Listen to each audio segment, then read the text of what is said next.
During the third week of development, the blastocyst has already embedded into the endometrium and undergoes a process called gastrulation that starts around day 14. The gastrulation is the process that establishes all three germ layers, ectoderm, mesoderm, and endoderm. Gastrulation begins with the formation of the primitive streak on the surface of the epiblast. The amniotic cavity has been opened to permit a view of the dorsal side of the epiblast. The blue labels the epiblast as the yellow labels the hypoblast. Initially, the primitive streak is vaguely defined. In the 15 to 16-day embryo, it's clearly visible as a narrow groove called primitive groove, with slightly bulging regions on either side. During the period of gastrulation, the body axis is established, including anteroposterior axis, dorsal-ventral axis, and left-right axis. The part of the primitive streak is caudal end. The epiblast lies dorsally, and the hypoblast lies ventrally. The cephalic end of the streak is known as primitive node, surrounding a small pate known as primitive pate. Primitive node, primitive pate, and primitive groove together form primitive streak. Later, cells of the epiblast proliferate and migrate toward the primitive streak. Some migrating cells from the epiblast displace the hypoblast, creating embryonic endoderm. And other migrating cells from the epiblast come to lie between the epiblast as the newly created endoderm to form mesoderm.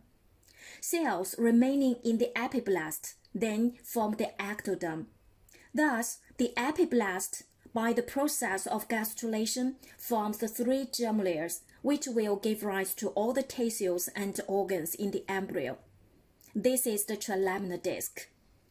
After the formation of the mesoderm, primitive streak diminishes in size. Normally, the primitive streak undergoes degenerative changes and disappears by the end of the fourth week. If the primitive streak fails to degenerate, remnants of the primitive streak may persist and give rise to teratoma, especially in sacrococcygeal region, because teratoma is derived from the pluripotent primitive streak cells. The tumor contains tissues derived from all three germ layers, and here we can find the teeth, adipose tissue, and muscle fibers, and so on. This is the dorsal view of the germ disc by day 16. If we make a median section as this plane, the sagittal section of the germ disc can be seen. Some cells migrate cranially from the primitive node, forming a median cellular cord, called notochordal process. Soon, this process acquires a lumen, called notochordal canal. This notochordal process grows cranially until it reaches the precaudal plate, where ectoderm and endoderm fields represents the fused oropharyngeal membrane. Later, the flow of the notochordal canal fuses with underlying endoderm. These fused layers gradually degenerate, which brings the notochordal canal into communication with the yolk sac. The passageway is called neuroenteric canal, forming a transitory communication between the amniotic cavity and the yolk sac. The flow of the notochordal canal disappears. The remains of the notochordal canal form a flattened, grooved notochordal plate. The notochordal plate cells proliferate and undergo enfolding, which creates the notochord. Cranial to the notochord and caudal to the primitive streak, there are two circular areas, the oropharyngeal membrane and the cleidocranial membrane, which indicate the future size of the mouth and the anus respectively. At these sides, the germ disc remains bilaminar because the ectoderm and endoderm are fused.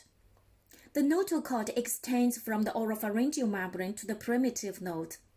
Later, it degenerates and only a small portion of the notochord persists to form the nucleus pulposus of each intervertebral disc.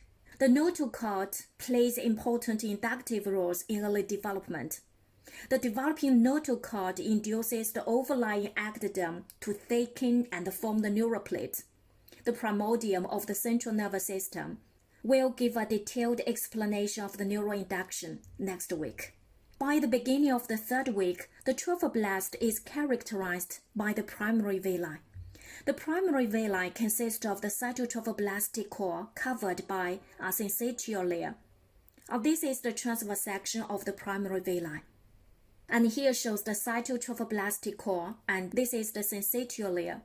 During the further development, extra-embryonic mesodermal cells penetrate the core of the primary villi. And at this stage, the core is mesodermatous. The newly formed villi are known as secondary villi.